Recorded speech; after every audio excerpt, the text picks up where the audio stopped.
from the BBC World Service in association with ABC and All India Radio. This is Stumped. Hello and welcome to Stumped, your intercontinental hit of news, features and debate from the quirky world of cricket. I'm Alison Mitchell and I am in the commentary box at the Oval in South London. Today we've got the test match against England's men in South Africa. It's the last of the summer and it does feel like it's getting to the end of the summer here because the weather has suddenly turned after we've had glorious hot sunshine. It's rain, rain, rain. But of course we won't have a test match this late in the summer next year because everything's going to be crammed into June and July with a window for the 100 in August. Whether that continues, we'll await to see. But for the moment, one-day cricket is aside and it's back to the glorious five-day game. We love that red ball. Well, some of us. Jim Maxwell in Sydney, and we're watching cricket in Australia up in Queensland, where it's like the middle of summer up there, much warmer in Townsville and Cairns, and Zimbabwe pulled off an amazing win the other day, as we're about to hear, and now New Zealand are giving Australia a bit of a rock and roll in their 3-1 days. Well, enjoy red ball cricket till it lasts. Hi, this is Charu Sharma. Glad to be back home, or should I say on Stumped again, back in Bangalore, where unfortunately the city is flooded, so there's a lot of chaos. But it was nice being in Kenya for a while, and the fact that, you know, the first steps are being taken for revival of cricket in Kenya just pleases me, and I'm sure the cricket world as well. But in India, there's a lot of lament, criticism, of course, too, at India's dismal performance in the Asia Cup, not reaching the final. That's a bit of a shame, but, you know, life goes on. Does, Charu. We're glad to have you back. Enjoyed your postcard from Kenya, by the way. Thank you for sending that. It made it via snail mail, airmail. That is nice to see you again. Now, Jim, you've already mentioned our first topic for this week. And that is because for the first time ever, Zimbabwe beats Australia in Australia. It came in the third of 3 one-day internationals, the second of which Zimbabwe were comprehensively thrashed, managing only 96 runs with the bat. But after that, the Zimbabwe head coach Dave Houghton said that there was quite a big skill gap between the teams. But that just didn't seem the case days later when the tourists then won by 3 wickets. And the star for Zimbabwe was Ryan Burl, who took 5 wickets for just 10 runs and joins us on the show this week. Ryan, great to see you. Has that result and the performance sort of had a chance to sink in? I think slightly. I think, as you can see, I'm obviously, grinning from ear to ear. But yeah, I've obviously had a few days to reflect on it. And yeah, I'm still absolutely buzzing. I mean, when I was looking at the wickets that you took and following the match, it was Josh Hazlewood, Mitchell Starc, Ashton Agar, Glenn Maxwell and David Warner when he was on 94.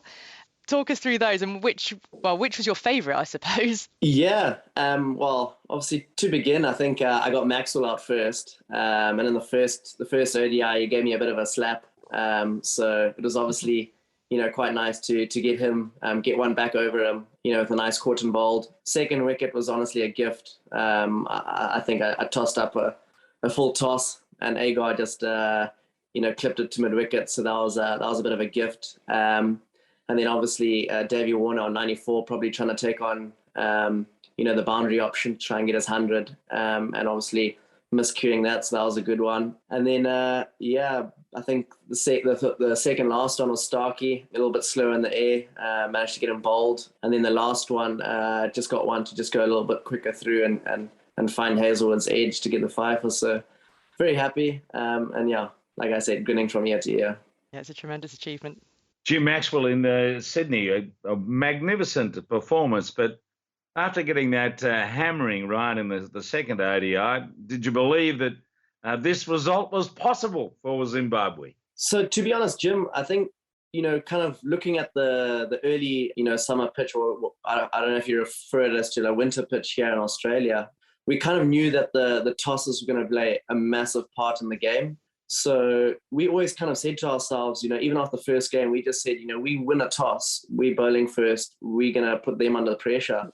So it wasn't ideal. We had a word with our captain because I think he had lost 5 out of 5 tosses. He lost all the tosses against India, lost the first 2 against Australia. So we were pretty close to subbing him out just for someone else to do a toss. But no, we obviously, like I said, we were really pumped throughout. Even though we were losing, we kind of just knew that, just winning a toss, giving ourselves the best chance possible to kind of restrict Australia. And fortunately, the third ODI things kind of went to plan.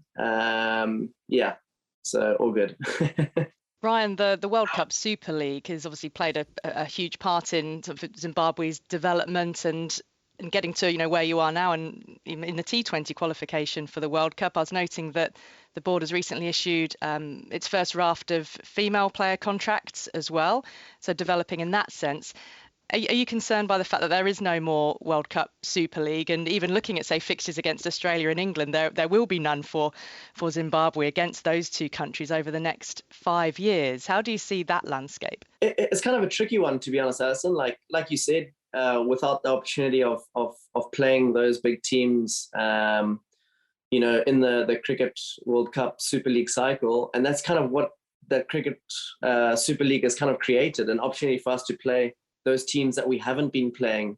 So it is going to be sad, and kind of hopefully we can put in some good performances that kind of entices those big teams to want to organize some bilateral series. It is sad, but at the end of the day, I think if we just taking each opportunity that we do get one step at a time, we're enjoying our cricket at the moment, and as long as we're enjoying it, we're not worrying too much about kind of what's going on around that's kind of out of our control.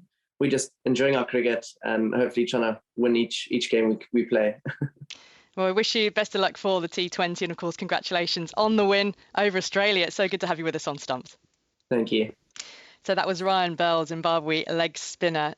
Jim, we said a couple of weeks ago it wasn't particularly well known that Australia were playing white ball matches against Zimbabwe. Has that cut through now with this result? Has there been a sense of shockwaves with Zimbabwe beating Australia?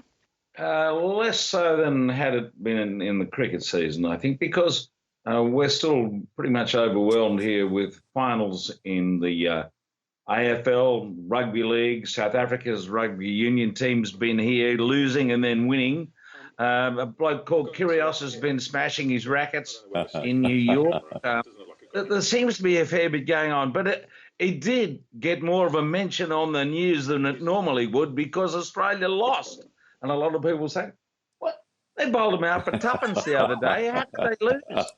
So, yeah. And now New Zealand are giving Australia a run for their money. And the crowds actually up there in Cairns at the moment are pretty strong. I mean, it's like it's not midsummer in Sydney, I suppose. It's quite warm. And there are a lot of people there in their shorts and having a few drinks and enjoying it. So it's got an atmosphere of its own, but it is a little removed from the main stage of winter sport reaching its finale with all sorts of finals going on. At least the climate in Australia does lend itself. You can move to different parts of the country and still play cricket outside of the traditional cricket season. Charu, I mentioned to Ryan about the one-day Super League. It is no more, but do results like this for you really show the value of that setup? Absolutely. I think one days still have a long way to go. If at all they're irrelevant, then they're well behind Test match cricket, I think. Because shorter forms of the game, as we all know, do narrow the gaps in the standards between countries. And, every once in a while, there will be a result which will gladden the lesser nations. Because for them, this is a very important ladder of somehow gaining more respect in the world of cricket by an odd win here, there, and the other. So it will remain relevant for quite a while. I think lesser nations, the top nations may claim that one-day internationals may get boring at one point of time, but I think for the lesser nations, if I can call them that, I mean no disrespect, it's a very important stepping stone to reaching the higher levels of cricket, because we need more nations, that's for sure. We can't have 6 or 8 nations just lording it over all the time. Yeah, that's right. For nations that aren't playing regular Test cricket, and indeed for women's international teams who aren't playing 4-day Test cricket as well, the 50-over game is their Test match form. It is their premier form of the game. So that needs to be respected within the world game too. From the BBC World Service, this is Stumped on ABC and All India Radio. Next on Stumped, what do the former First Lady of the United States, Michelle Obama, and England fast bowler Mark Wood have in common? Well, they are both authors of a self-help book. And no prizes for guessing which of them we have on Stumped this week. It is a warm welcome to Michelle. No, It is Mark Wood who joined us on Stumped. I caught up with him and I asked him what on earth made him think that he could become a self-help guru. Well, I was a bit worried there when you started Michelle Obama. I didn't actually know that. So I was like, what's the link here? That's a great link, that. But I think doing something different, I didn't want it to be a stereotypical, like, I did this, I've been injured, I played cricket, because that would be boring for anybody to read. So I try to do a bit of a different spin on it, do something that hopefully, if you're not just into cricket, other people might like it as well, if they can get on board with that. It's a bit light-hearted, a bit fun. Hopefully the book comes across that way as well. Yeah, I do like the fact that you're sitting on the kitchen floor to have the chat with us at the moment. It is very relaxed. Like, from going through the book, the way it's treated, the format is not your standard autobiography, if you like, because it has got this tongue-in-cheek sort of self-help element to it. Whose idea was it to sort of format it in this way? Because you have interruptions from friends and teammates throughout the book who interject. It's called The Wood Life, by the way. Yeah, The Wood Life, great shout. So Vish sort of came up with the idea. I mean, we talked about it, that we didn't want it to just be a stereotypical autobiography. So that's why it's a little bit different. I'm sure most people agree I'm a little bit different as a fast bowler, a small, skinny guy who tries to bowl 90 mile an hour and fall over every other ball. So a little bit different in my actual bowling, and hopefully this book is a little bit, different as well. A big theme of the book, what really came across to me, is how important your friends and your family are to you. And you mentioned Ben Stokes. He's actually written the foreword to the book. He calls you a clown and a joker and a 32-year-old who acts like a 16-year-old. Just tell me a little bit more about your relationship with him, where it started and how it's evolved. I've always been close with Stokesy since we days at Durham. He was one of the guys, that when I first got into the Durham Academy, he was someone that I headed off with, and he put his arm around us and looked after me. He'd been in a year. He was young, I was young. So to come in and already have a connection with somebody was great. And then we've just he's been slightly ahead of me in terms of his development. He played before me for Durham, he played before me for England. So when I caught up and went through to Durham, went through to England, he was already in the team, which was a big help for me. And even when I went to the West Indies tour with England but didn't play, I felt at ease because I already had Ben there, and to have that relationship with him. Recently I'm on his documentary a couple of times, which is nice to be asked for that. And we used to car share together and travel around everywhere together. I'll not tell you that his taste in music was horrendous, but eventually I think I'll get that out of him. But it's great to have somebody so close, and I'm really proud and honoured that he could do the foreword for my book. In a daft way, one of the best things I remember about Stokesy, so we used to, anytime we can get in any city, we want to go to the cinema together. Stokesy's got to buy everything. He wants ice cream, he wants sweets, he wants popcorn, he wants a whole lot. But one night we couldn't get out, so we decided to watch the film in his room. After 5 minutes, he fell asleep on his bed. So I had to take his shoes off for him, shut his curtains, get him in bed, all while he was asleep. Next morning, he acted like nothing was happening. Why didn't you stay for the movie? I said, you're joking, you were asleep after 5 minutes. How do you think the curtains were shut? How did you think you got in bed? I don't get enough credit, Ali, honestly. That's mateship. That is real mateship. You seem to be quite a superstitious person as well. Is that fair to say? Because there's Absolutely. a particular instance you described during England's innings at the 2019 World Cup final. Yeah, I mean, little things for me, like even cracks on the floor. I'll not stand on like the lines on the floor. If we lose a wicket, I can't sit in that space. I've got to sit somewhere else. And often if we've got a partnership, I'll be in that position for the rest of the game. I don't like watching it live, any of the play live, because it just makes me so nervous. I just waste energy. So often when you see 50s and 100s and lads are clapping on the balcony, I'm never there because I'm in the back room trying to keep it cool and not being allowed to move. So yeah, quite superstitious. The World Cup final, I tried 5 or 6 times, 5 different seats.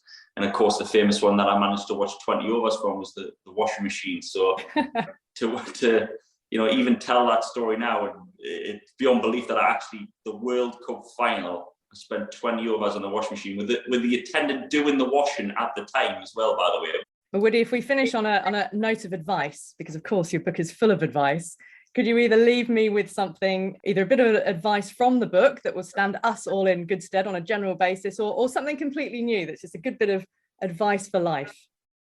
Don't take yourself too seriously, which I think is the book in a nutshell. I think, get as many life experiences as you can. I've been to Australia, India, all these other places and experienced different things, and it's all helped me to the person that I am, but never forget where you come from. Well, that was England fast bowler Mark Wood, author of The Wood Life, and speaking to me as he sat very casually on his backside on his kitchen floor, never forgetting where he came from. That was a very sound piece of advice, I thought. So Jim and Charu, I'm going to turn it on to you guys on the topic of self-help.